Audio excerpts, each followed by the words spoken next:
Another thing I learned recently is about context switching. I learned how bad it is for productivity, I think.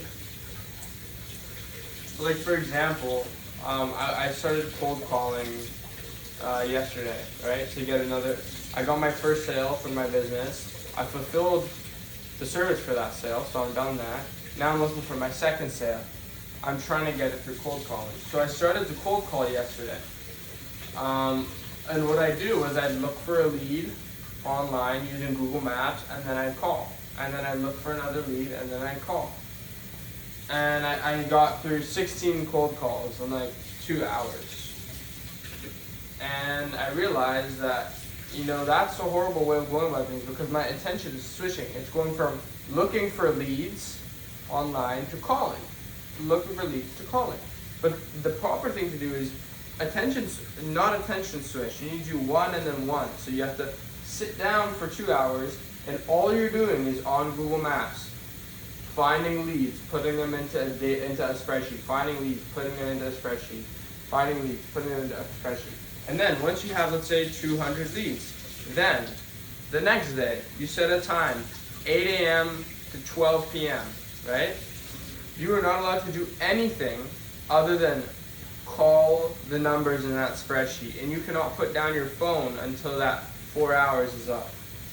And I think with that way, never mind 16 cold calls in 2 hours. I think you'll be getting through 100 cold calls in 2 hours. So that's what I learned about attention switching, and I think it can be applied to a lot of different things, And just keep your focus dialed in on one thing for at least an hour. Don't be let's say you're making a website for your business. Don't be you're making the website for 7 minutes, and then you check your email to see if that person responded to you, and then you go and speak with your logo designer, and then you're what, I'm gonna do a cold call or two. It's all within the span of an hour. You're not going to be nearly as productive if you were just to dial in your focus on one thing. And obviously, to every rule, there's exceptions. So, take it with a grain of salt. If you're watching this and there's some situation you're in, you're well, no, I don't think so. You're probably right. You're probably right. There's exceptions to every rule. Most.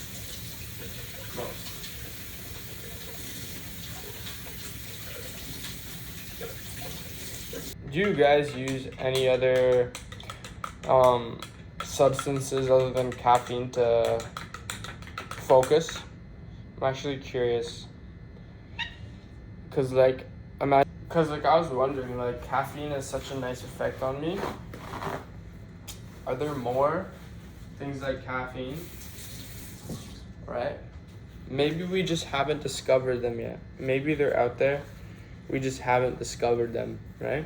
Because caffeine, I don't think we discovered caffeine until recently. And look how widespread it is. And what about other substances? We drink caffeine in the morning to focus. Are there any substances out there that you can take at night that are good for you, but have that emotional effect on you, like caffeine? That'd be really interesting. I heard of this thing called kava, which supposedly is a substance like that, but for the nighttime. Y'all know anything about kava?